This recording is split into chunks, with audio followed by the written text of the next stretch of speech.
होठों पे हो निसार, किसी का दर्द हो सके तो ले उधार, किसी के वास्ते हो तेरे दिल में प्यार, क्या बात जीना उसी का नाम है। વાહ ડિસેમ્બર 2023માં એક સાઇટ પરની મુલાકાતે હું ગયો અને ત્યાં મેં જોયું કે એક 8-10 વર્ષની બાળકી નીચે એટલી ઠંડીમાં ખુલ્લા પગમાં રેતીમાં અને પાણીમાં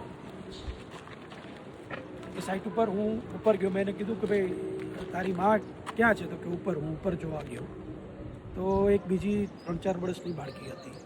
એની માની આજુબાજુમાં ફરતી હતી અને એની માં છે એક મજૂર તરીકે કામ કરતી હતી. અને ત્રીજી એક બાળકી હતી કે જે લગભગ 6-8 મહિનાની હશે. એ પહેલાં ઝૂલામાં નાનું જે ફળિયા જેવું હોય એમાં હતી. ત્યાંથી એક સ્પાર્ક મારા દિમાગમાં આવ્યો કે આજે બાંધકામની સાઇટ પર મજૂરો કામ કરતા હોય એમના બાળકોનું ભવિષ્ય શું? કેમ કે હું શિક્ષણના ક્ષેત્રમાં 25 વર્ષથી છું. ઝોપડપટ્ટીમાં જે બાળકો હોય, સ્લમમાં જે બાળકો રહેતા હોય એ બાળકોને સરકારી શાળામાં, કોર્પોરેશનની શાળામાં, ગ્રાન્ટેડ શાળામાં એક્સેસ હોય કેમ કે એમનું રહેવાનું એક સ્થળ નક્કી છે, ફિક્સ છે.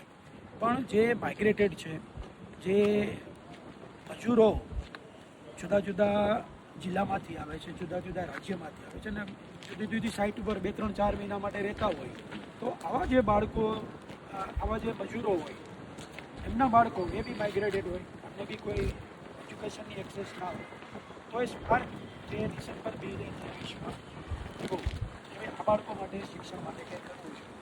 પછી એનો અમે ખૂબ જ